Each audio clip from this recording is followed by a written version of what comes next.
Howdy, I'm Andy Lee with Family History Fanatics, and today we're talking about a new tool from MyHeritage.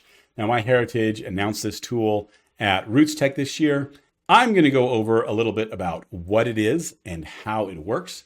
It is called the CM Explainer tool. Now, MyHeritage has a blog, and on this blog here, they talk about the tool and what it does. Just by using your centimorgans, you are able to come up with a group of relationships.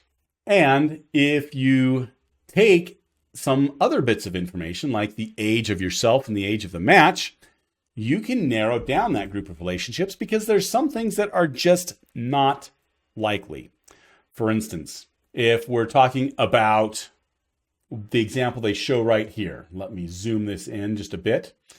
We have some shared centimorgans, which gives us this group of relationships. But then if our age is roughly similar, 66 and 68, you can see that this is the probable second cousins is the most likely. Half first cousins is the next most likely.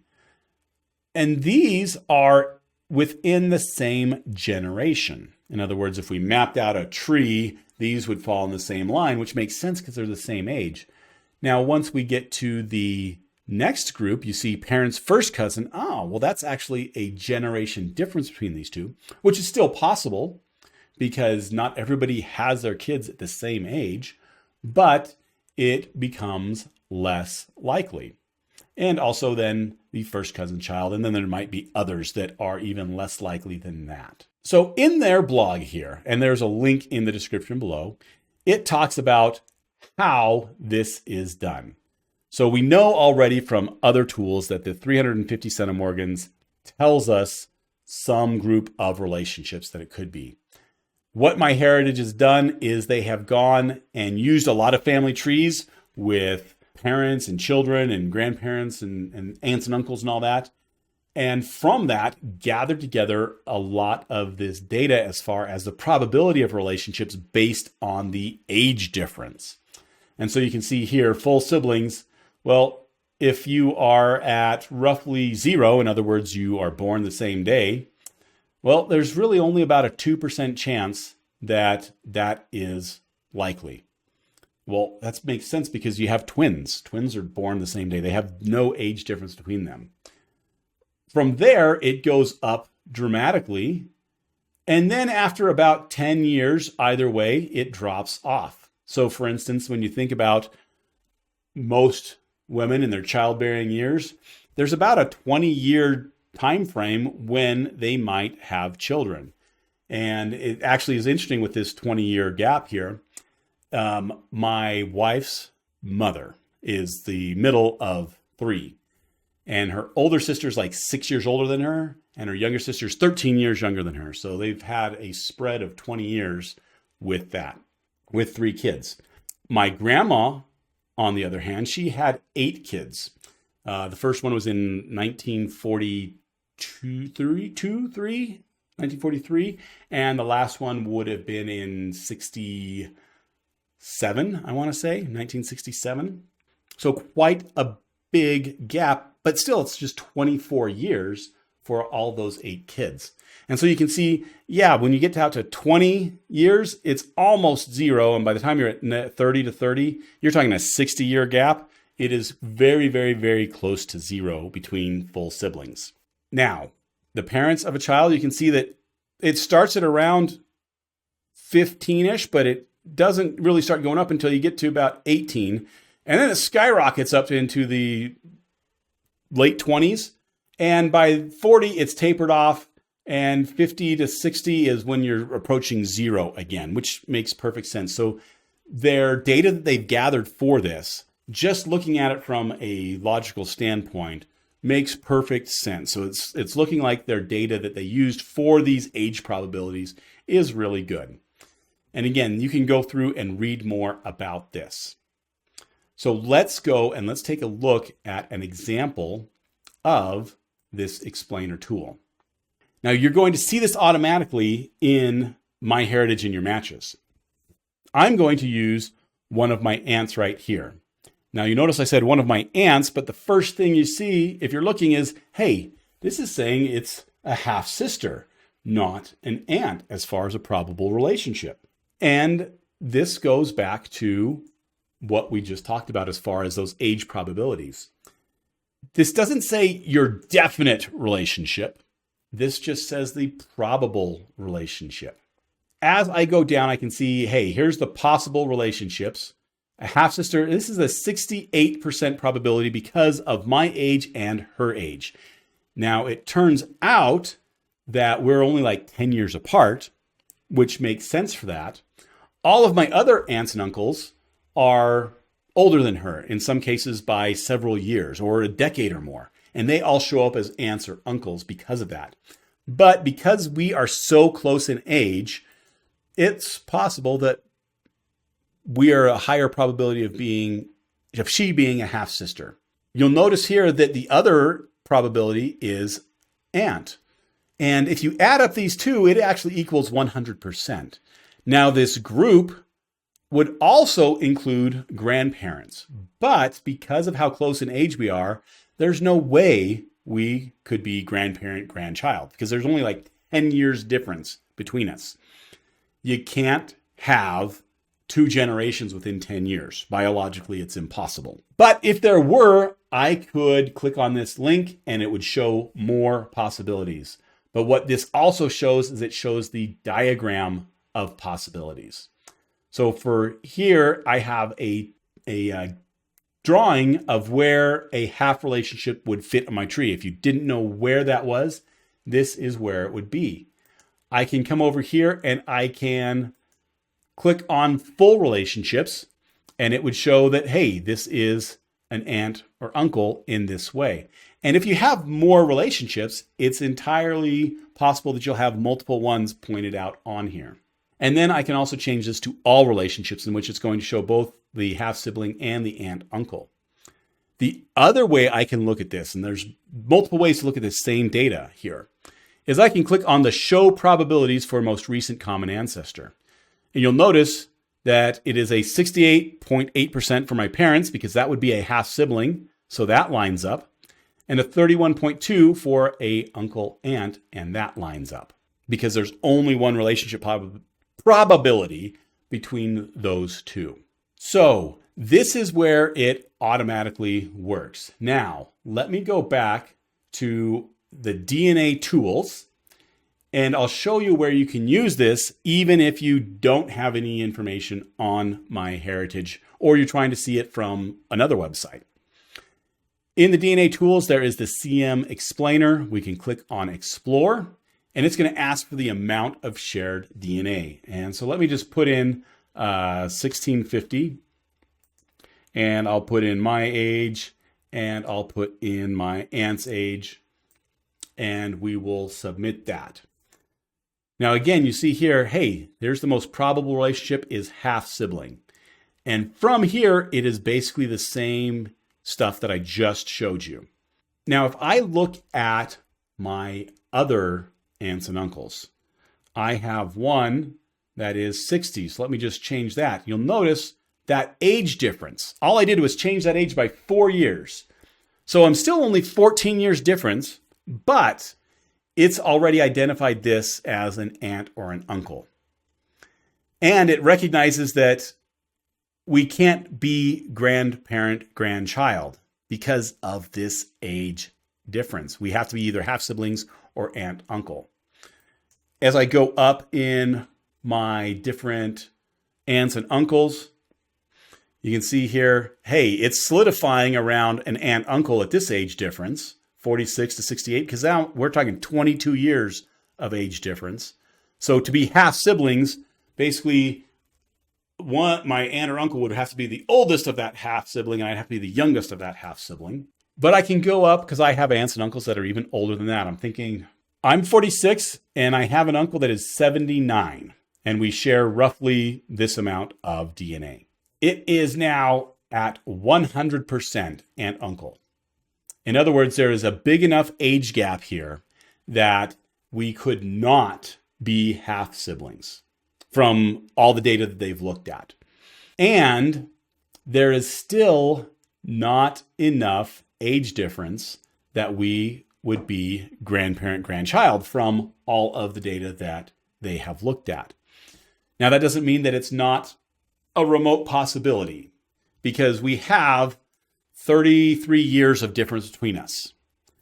It is possible that he had a child at age, let's see here, 15, 16, and then that child had me at age 15, 16, in which case he would be my grandparent. We would share this amount of DNA. From the information that they have gathered, this is an extremely, extremely unlikely possibility, and that's why they're putting it at 100% as aunt, uncle. So let's go just a little bit older.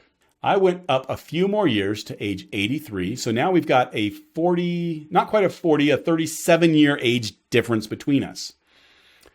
All of a sudden, grandparent now becomes a probability. It's a small one, but it is a probability. So let me go over to DNA Painter and show you what this tool on MyHeritage is actually doing. And it's a technique that I've showed lots of people, and I've even used it on this channel a few times. I just put in 450 centimorgans as far as what we share with a match, some random match. And you can see it has the probability by group with lots of different potentials for it. And there's, smaller and smaller groups the further out you go. And then on the map here, it has highlighted everything that is likely. Now, you are right here. And so what I've always told people is try to use 3 generations, the expected one plus one before and one after, and use something like 20, 25 years age difference as far as generations. So if I shared 450 centimorgans with a match, and we were both around 45, 46 years old, then I would use this generation because it's the same generation as me. I would use this one right here, and I would use this one right here as far as my possibilities to start looking at. Pretty much I would cross off these, and I would cross off these. Now, if I couldn't find it within these, then I might go back and look at this. But in this case, I would, just start with those ones and narrow it down. If this match of mine, let's say, was 25 years older than me, so here I am. So if they're 25 years older, they're actually going to be in this generation. So I would look at these relationships, I would look at these relationships, and I would look at these relationships. I'd cross off those, and I'd cross off these. Okay?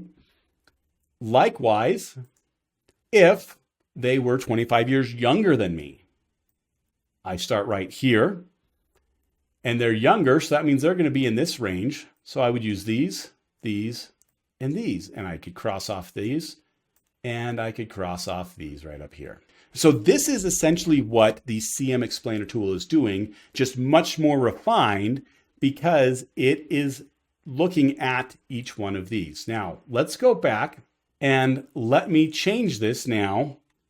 Instead of having that close of a relationship, let me change this to, let's say, 400 centimorgans. You'll see here that this is actually going to use some terminology that is different than maybe what you have expected to see. You've probably expected to see something like first cousin once removed, or, second cousin twice removed, something like this.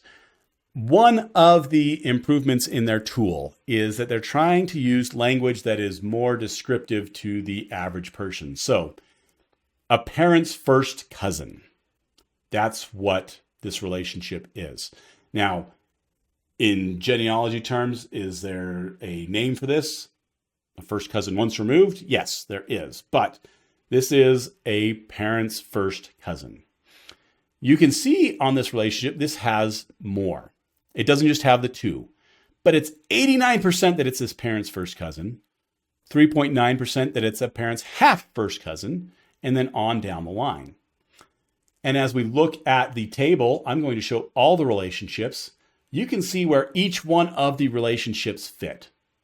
And so this can be a great tool for trying to figure out where somebody might fit in the family tree of who you should be looking for specifically. Now, most of us don't have a lot of matches in this 400 range. So let's actually look at something that is 100. And let's change this age back to, I don't know, 35. All right, so the most probable relationship here is third cousin, but it's not as large of a probability as many of the others that we were looking at. It's only 40%. And there's a second cousin's child. That's 23%. That would be a second cousin once removed. A third cousin's child, a third cousin once removed, at 13%. And then we get into some other ones, half, second, fourth, half, third. We're starting to get into a lot because as you go smaller as far as the amount of shared DNA, you have more possible relationships. And let's look at the diagram now. Now, the diagram with all of the relationships is going to be right here, where they're starting to do a half second cousins and putting those information in there. But you can see they're all clustered around a certain area. And that makes sense. They would be because of how much shared DNA is there. But we can take this same shared DNA and we can change this up. Let's do somebody who's 70 years old. And you'll notice the probabilities have changed with the different relationships. And likewise on our graph, it has changed slightly as well of where we're expecting different things to happen, particularly the percentages. So this is a great tool that actually improves upon what was started really with the shared CM tool or with grouping people simply by the centimorgans. Let me go and summarize what all we are seeing right here. So we are taking these shared centimorgans and we're taking the age of the matches. And what that gives us is that gives us a relationship probability. And a relationship probability that is not based on a group of relationships, but by an individual relationship. So the question I think people have is, hey, is this a better relationship predictor? Well, it depends. For large numbers of matches, in other words, if you're using this over and over and over and over and over for dozens or hundreds of matches, then yes, this is exactly what probability is. If we take 100 matches and probability says 89% of them are going to be this relationship, then out of those 100 matches, 89 of them will come up with that relationship and 11 of them will come up with another relationship. But when we're talking about a single match, because that is one thing to remember whenever we're talking about probabilities is they apply to large groups, large sample sizes, the averages of them. But for single matches, well, maybe, because you can always be the outlier. And that's why I showed that example of my aunt, because she is listed as a half sister by probability, but I know that she is my aunt. Now, if you are using this and you are just looking at the most probable, you're probably not using this right. If it doesn't say 100% probability, you don't want to ignore the other relationships. And even if it does say 100% probability, if you can't find how that person is related to that 100% probability, you probably want to be looking at other relationships within that similar group. Now, I wouldn't go and start there. I would start with the 100% probability, just like I would start with the 80% probability or the 90% or even the 40% probability and work my way down as a way of prioritizing where I want to do my research. But as with all probabilities, don't use it as this is the prediction. This is what it should be, because that's not what a probability is telling you. Now, I hope you like this tool, and MyHeritage has some other great tools, but this tool is, I think, important because it adds more information to help us narrow down where our search should be. Now, if you like this video, then please watch this other video related to a MyHeritage tool up above. Be sure to like and subscribe to this channel.